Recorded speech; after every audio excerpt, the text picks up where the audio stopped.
इस वीडियो को देखने के बाद ये वीडियो कैसा लगा आप लोगों को नीचे कमेंट बॉक्स में कमेंट करके बताना है। पहला क्वेश्चन नंबर 1 में बोल रहे थे कि if small m and small n are whole numbers such that m to the power n is equal to 169 then the value of this is. तो यहां पर देखिए हम लोगों को m to the power n is equal to 169 एक equation दिया गया है। इस इक्वेशन को यूज करके हम लोगों को ये जो एक्सप्रेशन है इस एक्सप्रेशन का वैल्यू निकालना है। कैसे करेंगे देखिए, तो यहां पर हम लोगों को दिया गया है देखिए m to the power n is equal to 169। अभी देखिए this implies m to the power n। अब ये जो 169 है इसको हम लोग क्या लिख सकते हैं, इसको हम लोग लिख सकते हैं 13 स्क्वायर, क्योंकि 13 को हम लोग अगर हम 2 बार गुना करेंगे तो 169 होता है। तो 169 को हम लोगों ने लिख लिया 13 स्क्वायर। अभी यहां पर देखिए लेफ्ट साइड में क्या है m to the power n है और राइट साइड में क्या है 13 स्क्वायर है। तो यहां पर अगर हम लोग लेफ्ट साइड और राइट साइड को कंपेयर करेंगे तो बेस में क्या है m है और यहां पर बेस में क्या है 13 है। तो यहां से हम लोग कह सकते हैं m इज इक्वल टू 13 और लेफ्ट साइड में पावर में कितना है n है और राइट साइड में पावर में कितना है 2 है। तो यहां से हम लोग कह सकते हैं n इज इक्वल टू 2। तो अभी यहां पर m का वैल्यू और n का वैल्यू मिल गया। अभी m का और n का वैल्यू हम लोग इस एक्सप्रेशन में पुट कर लेंगे। तो चलिए पुट करते हैं। हम लोगों को निकालना है m minus n to the power n plus 1 का वैल्यू। तो m का वैल्यू मिला है देखिए 13, तो यहां पर हम लोग लिखेंगे 13 minus 1 to the power n का वैल्यू मिला है 2, तो 2 plus 1 this is equal to 13 minus 1 हो जाएगा आपका 12 और 2 प्लस 1 करेंगे तो ये हो जाएगा आपका 3। दैट मीन्स 12 क्यूब आया है। 12 क्यूब मतलब 12 को हम लोगों को 3 टाइम्स गुना करना है। सो 12 को अगर हम लोग 3 टाइम्स गुना करेंगे तो ये हो जाएगा आपका 1728 और 1728 देखिए आपका ऑप्शन डी में है। तो इस क्वेश्चन नंबर 1 का करेक्ट आंसर हो जाएगा आपका ऑप्शन डी। और मेरे ख्याल से इस क्वेश्चन नंबर 1 का सॉल्यूशन आप लोगों को समझ में आया होगा। चलिए नेक्स्ट क्वेश्चन नंबर 2 को सॉल्व करते हैं। तो क्वेश्चन नंबर 2 में यहां पर दिया गया है देखिए if small a and small b are positive numbers comma 2 to the power a is equal to b cube and b to the power a is equal to 8। तो यहां पर हम लोगों को 2 इक्वेशन दिया गया है। उसके बाद हम लोगों को निकलना क्या है, हम लोगों को इन दोनों इक्वेशन से a और b का वैल्यू निकालना है। तो चलिए इसका सॉल्यूशन शुरू करते हैं। तो पहला इक्वेशन देखिए दिया गया है 2 to the power a is equal to b to the power 3 और दूसरा इक्वेशन है आपका b to the power a is equal to 8।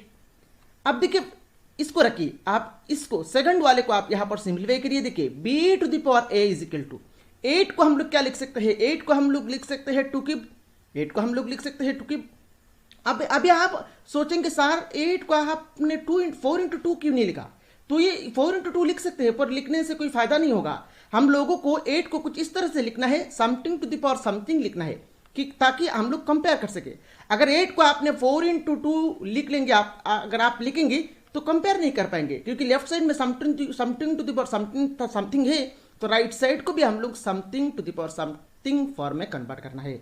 तो हम लोगों ने इसीलिए ही 8 को 2 क्यूब लिखा है, ठीक है। अभी यहां पर सेम देखिए, यहां पर हम लोग कंपेयर करेंगे तो बेस में क्या है b है और यहां पर बेस में क्या है 2 है। तो यहां पर देखिए b इक्वल टू 2 आ गया। लेफ्ट साइड में पावर में क्या है a है और राइट साइड में पावर में क्या है 3 है, तो a का वैल्यू आ गया आपका 3। तो हम लोगों को a और b का वैल्यू निकालना है, तो यहां पर देखिए निकल गया। देखिए ये जो इक्वेशन है ये इक्वेशन ऐसे ही दिया गया है, इसको हम लोगों को यूज ही नहीं करना पड़ा, सिर्फ इस इक्वेशन को यूज करके हम लोगों ने a और b निकाल लिया। तो a का वैल्यू आया है आपका 3 और b का वैल्यू आया है आपका 2 और a equal to 3 b equal to 2। देखिए a equal to 3 b equal to 2 आपका ऑप्शन बी में है। तो क्वेश्चन नंबर 2 का करेक्ट आंसर हो जाएगा आपका ऑप्शन बी। और मेरे ख्याल से इस क्वेश्चन नंबर 2 का सॉल्यूशन आप लोगों को समझ में आया होगा। चलिए नेक्स्ट क्वेश्चन नंबर 3 को सॉल्व करते हैं। क्वेश्चन नंबर 3 में देखिए यहां पर लॉगरिथम का क्वेश्चन पूछा गया है। तो यहां पर इस क्वेश्चन को मैं अच्छी तरह से समझा के आप लोगों को पूरा कंप्लीटली सॉल्व करके दूंगा, आप ध्यान से समझिएगा, ठीक है। इसमें यहां पर हम लोगों को दिया गया है देखिए log x plus log y is equal to log of x plus y। log मतलब लॉगरिथम, इसको लॉगरिथम इसका फुल फॉर्म होता है आपका लॉगरिथम, शॉर्ट फॉर्म में इसको log x लिखा जाता है। लॉगरिथम अगर आप इसको पूरा पढ़ेंगे तो इसको ऐसे पढ़ेंगे logarithm of x, logarithm of x, ये पूरा स्टेटमेंट को शॉर्ट फॉर्म में log ऑफ x लिखा गया है, ठीक है। अब यहां पर देखिए एक प्रॉपर्टी हम लोग यूज करेंगे। प्रॉपर्टी क्या होता है, लॉगरिथम का बहुत सारा प्रॉपर्टी होता है। एक प्रॉपर्टी ऐसा होता है log of x into y, log of x into y, इसका प्रॉपर्टी होता है आपका log of x plus log of y। तो यहां पर देखिए लेफ्ट साइड में log of x plus log of y दिया गया है। तो log of x plus log of y को हम लोग क्या लिख सकते हैं, इसको हम लोग लिख सकते हैं log of x into y. तो इसको रिप्लेस करके हम लोग लिखेंगे log of x into y is equal to right side में देखिए दिया गया है log of x plus y. अब देखिए लेफ्ट साइड में log है, राइट साइड में log है, तो log को हम लोग कैंसिल कर देंगे। तो log जब हम लोग कैंसिल करेंगे तो लेफ्ट साइड में क्या हो जाएगा, लेफ्ट साइड में हो जाएगा आपका x इंटू वाई और राइट साइड में रहेगा आपका x प्लस वाई। अब यहां पर देखिए आप ऐसे मत करिएगा, यहां से आप ऐसे मत सोचिएगा सर लेफ्ट साइड में log x plus log y से हम लोग log कॉमन ले लेंगे तो रहेगा आपका x प्लस वाई। ये गलत है, ठीक है, ये गलत है। ऐसे log ऐसे आप कॉमन नहीं ले सकते, ठीक है। तो यहां पर लोगारिथम का फॉर्मूला को हम लोगों ने यूज करके ये सेकंड लाइन लिखा है और राइट साइड में जो एक्सप्रेशन था वही यहां पर हम लोगों ने रख दिया है। उसके बाद log x और log x कैंसिल हो गया, लेफ्ट साइड में रह गया है आपका x इंटू वाई और राइट साइड में x प्लस वाई रह गया है। अभी यहां से हम लोगों को देखिए सिंप्लीफाई करना है, यहां से हम लोगों को y का वैल्यू लाना है। तो यहां पर देखिए लेफ्ट साइड में x इंटू वाई है और राइट साइड में ये जो y है इसको हम लोग लेफ्ट साइड में लेके आएंगे तो ये हो जाएगा आपका minus y is equal to x। This implies अभी लेफ्ट साइड में देखिए एक्स वाई माइनस वाई से हम लोगों को कॉमन मिल रहा है y कॉमन ले लिया, y कॉमन लेने के बाद रह गया है आपका x, यहां पर रह गया है आपका x, देन माइनस यहां पर y कॉमन ले लिया तो यहां पर रह गया है आपका 1 is equal to x। So this implies finally देखिए यहां से y इज इक्वल टू आ गया आपका x और ये x माइनस 1 राइट साइड में जाएगा तो ये नीचे जाएगा, तो y का वैल्यू आ गया y is equal to x divided by x minus 1। अभी देखिए ऑप्शन में देखिए y is equal to x divided by x minus 1 आपका ऑप्शन डी में है। तो इस क्वेश्चन का करेक्ट आंसर हो जाएगा आपका ऑप्शन डी और मेरे ख्याल से इस क्वेश्चन का सॉल्यूशन आप लोगों को समझ में आया होगा। चलिए नेक्स्ट क्वेश्चन नंबर 4 को सॉल्व करते हैं। क्वेश्चन नंबर 4 में यहां पर हम लोगों को दिया गया है देखिए log of 27 is equal to 1.431।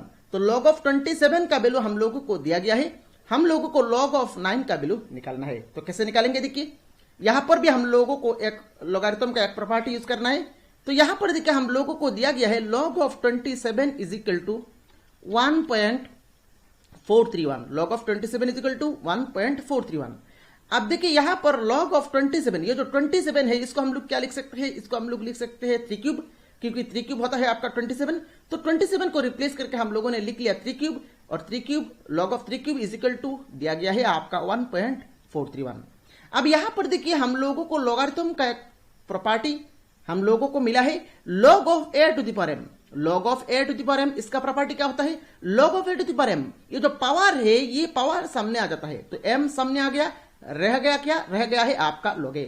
तो log of a to the power m को हम लोग क्या लिख सकते हैं, पावर को हम लोग सामने लेके आ सकते हैं। तो पावर को सामने लेके आएंगे जो रहेगा वही हम लोग लिख लेंगे। तो log of a to the power m is nothing but m log a। इस प्रॉपर्टी को हम लोग यहां पर यूज करेंगे। अब यहां पर देखिए log ऑफ a 3 को आप a माने और पावर में भी 3 है इसको भी आप m माने। तो यहां पर पावर सामने लेके आएंगे, पावर क्या है 3 है तो 3 को सामने लेके आ गया, रह गया क्या, रह गया है आपका log 3 तो is equal to 1.431। This implies अभी यहां से देखिए log 3 का वैल्यू क्या हो जाएगा, log 3 is equal to 1.431 divided by 3, log 3 is equal to 1.431 divided by 3। अभी हम लोगों को निकालना क्या है, देखिए हम लोगों को log ऑफ 9 का वैल्यू निकालना है। तो यहां पर अभी हम लोग log ऑफ 9 को निकालेंगे। तो log ऑफ 9 को हम लोग क्या लिख सकते हैं, देखिए log ऑफ 9 को हम लोग लिख सकते हैं 3 square. This is equal to power में 2 है, 2 सामने आ जाएगा, रहेगा क्या, रहेगा आपका log ऑफ 3 तो 2 log 3 हो गया। This is equal to 2 into log 3। अब log 3 का वैल्यू क्या है, log 3 का वैल्यू है आपका 1.431 डिवाइडेड बाई 3।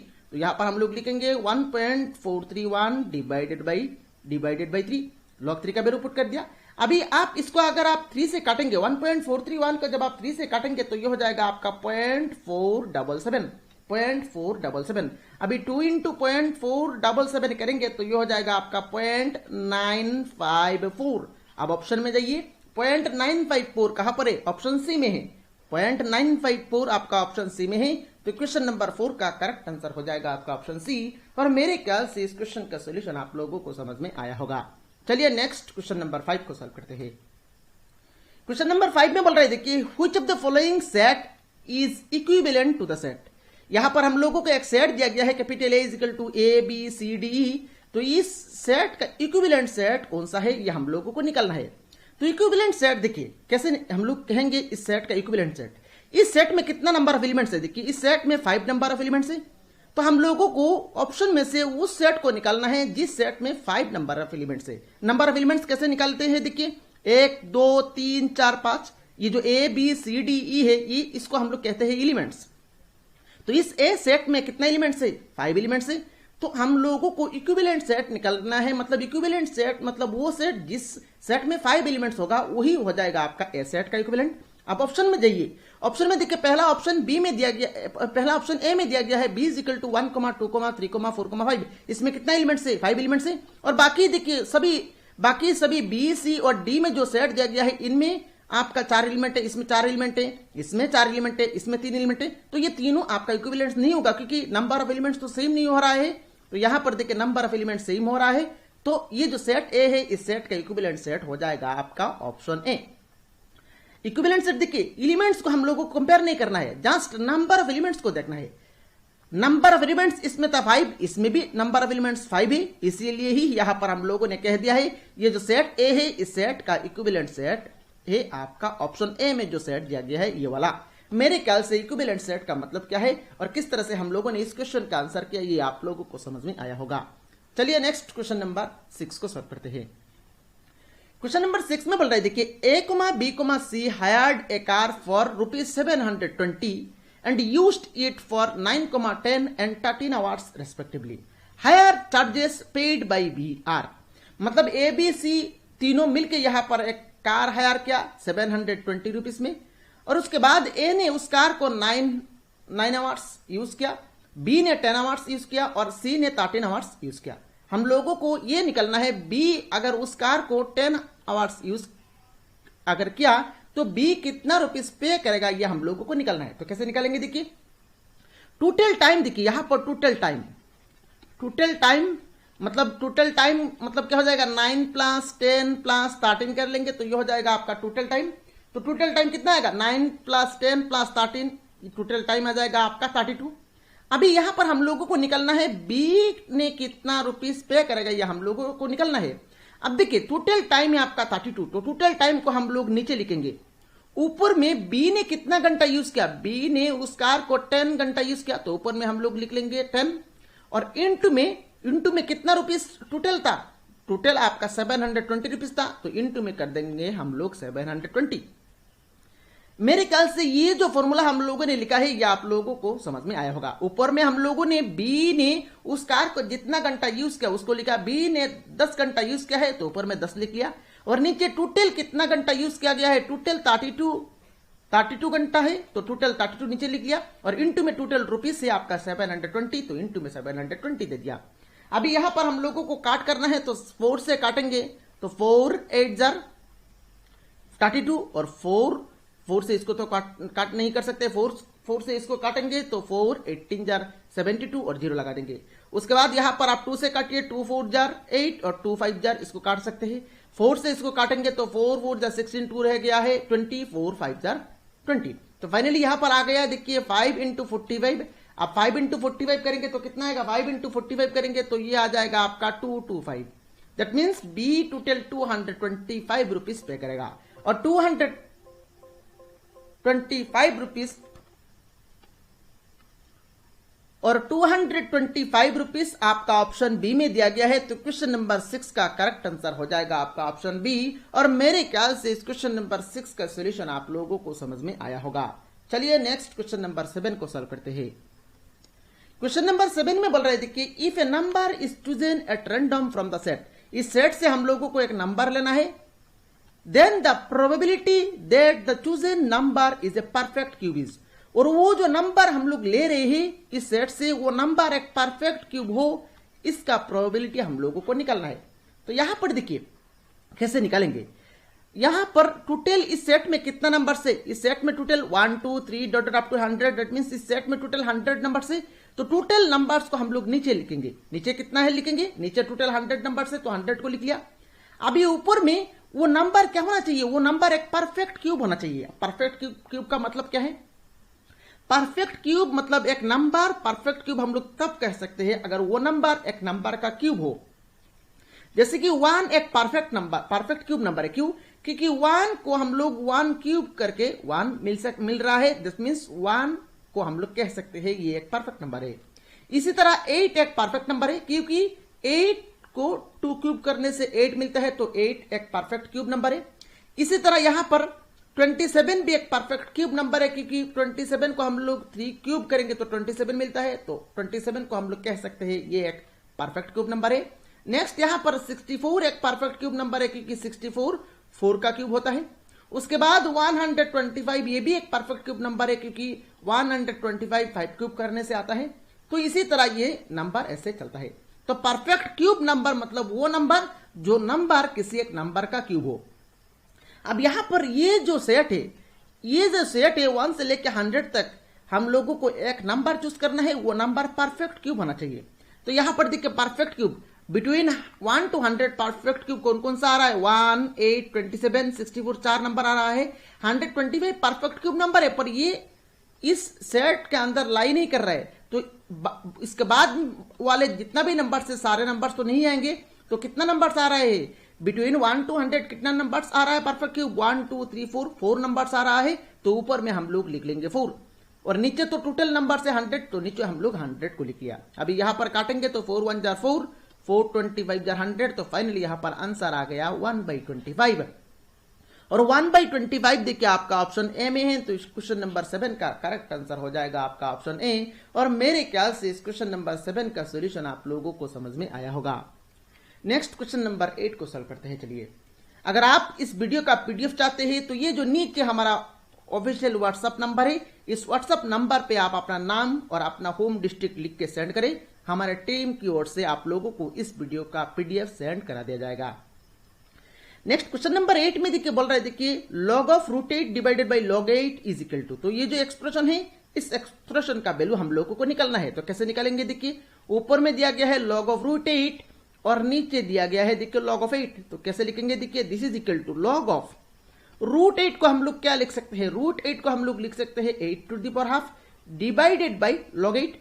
log of √8 था 8, √8 को हम लोगों ने लिखा है 8 to the power half divided by log 8। अब अभी हम लोगों ने देखा है पावर को हम लोग सामने लेके आ सकते हैं, तो हाफ पावर में है तो पावर सामने आ गया, रह गया है आपका log 8 और नीचे है आपका log 8। तो log 8 कैंसिल हो गया, आंसर आ गया आपका 1/2। और 1/2 देखिए आपका ऑप्शन डी में है, तो इस क्वेश्चन का करेक्ट आंसर हो जाएगा आपका option D. Next question number 9 में बोल रहे देखिए find the odd one from the numbers. यहां पर देखिए हम लोगों को कुछ नंबर्स दिया गया है, इन नंबर्स में से कौन सा नंबर ऑड वन है, ऑड वन है, ये नंबर्स हम लोगों को निकालना है। तो यहां पर अगर आप ऑप्शन को देखेंगे, ऑप्शन ए में 61, बी में 71, सी में 73 एंड डी में 81 लिखा गया है। अब यहां पर देखिए ये जो नंबर्स है, इन नंबर्स में 81 को छोड़ के बाकी सभी नंबर्स क्या है, बाकी सभी नंबर्स आपका प्राइम नंबर है। मैं फिर से रिपीट कर रहा हूं, यहां पर ये जो नंबर्स दिया गया है, इन नंबर्स में सिर्फ 81 को छोड़ के बाकी सभी नंबर्स आपका प्राइम नंबर है। और 81 क्या है, 81 प्राइम नंबर नहीं है, दैट मीन्स 81 ये सभी नंबर में एक ऑड नंबर है, एक अलग नंबर है। और 81 आपका ऑप्शन डी में है, तो इस क्वेश्चन नंबर 9 का करेक्ट आंसर हो जाएगा आपका ऑप्शन डी। और मेरे ख्याल से इस क्वेश्चन का सोल्यूशन आप लोगों को समझ भी आया होगा। अभी यहां पर देखिए बहुत सारे स्टूडेंट्स को प्राइम नंबर पता नहीं है। प्राइम नंबर क्या होता है, प्राइम नंबर मतलब वो नंबर जिस नंबर का सिर्फ 2 ही फैक्टर हो। प्राइम नंबर मतलब वो नंबर जिस नंबर का सिर्फ 2 ही फैक्टर हो। एक तो एक फैक्टर है आपका 1 और दूसरा फैक्टर आपका 2। दूसरा फैक्टर वो नंबर इटसेल्फ, दूसरा फैक्टर वो नंबर इटसेल्फ।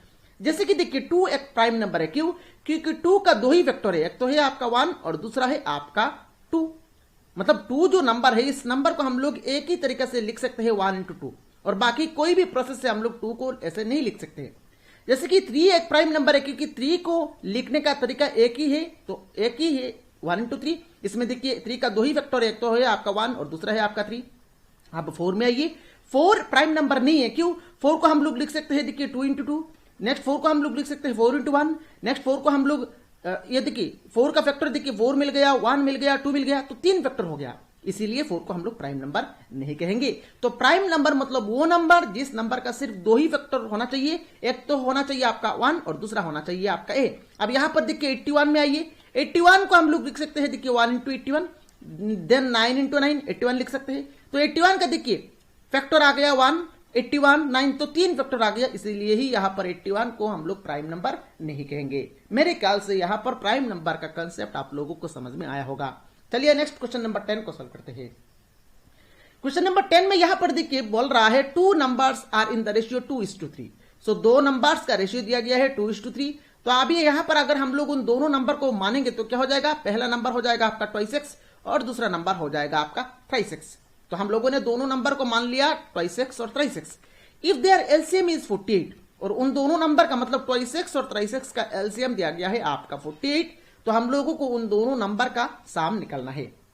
आप देखिए अब यहां पर 2x और 3x का एलसीएम कितना होगा, 2x और 3x का एलसीएम लेंगे तो कितना आएगा, 2x और 3x का एलसीएम आएगा आपका 6x और एलसीएम जो आया है 6x, इस 6x का वैल्यू दिया गया है आपका 48। ये दोनों नंबर का एलसीएम कितना दिया गया है 48 और इन दोनों नंबर का एलसीएम हम लोगों को कितना मिला है 6x, तो 6x equal to 48। So this implies यहां से देखिए x इक्वल टू कितना आ जाएगा, यहां से x इक्वल टू आ जाएगा आपका 48/6 और 48/6 करेंगे तो ये आ जाएगा आपका 8। दैट मींस x का वैल्यू आ गया आपका 8। तो अब यहां पर हम लोगों को ये दोनों नंबर का साम निकलना है, तो ये दोनों नंबर को जोड़ेंगे तो कितना आएगा, 2x प्लस 3x करेंगे तो ये हो जाएगा आपका 5x। तो अभी यहां पर हम लोग इन प्लेस ऑफ x का वैल्यू पुट करेंगे 5 × 8 और 5 × 8 करेंगे तो ये आ जाएगा आपका 40। दैट मींस इन दोनों नंबर का साम का वैल्यू ही आपका 40 और 40 देखिए आपका ऑप्शन बी में है। तो इस क्वेश्चन नंबर 10 का करेक्ट आंसर हो जाएगा आपका ऑप्शन बी। और मेरे ख्याल से इस क्वेश्चन नंबर 10 का सोल्यूशन आप लोगों को समझ में आया होगा। तो ये वीडियो कैसा लगा आप लोगों को कमेंट बॉक्स में कमेंट करके बताना है और अगर आपने चैनल को सब्सक्राइब नहीं किया तो सब्सक्राइब कर लीजिए। Thank you for watching this video.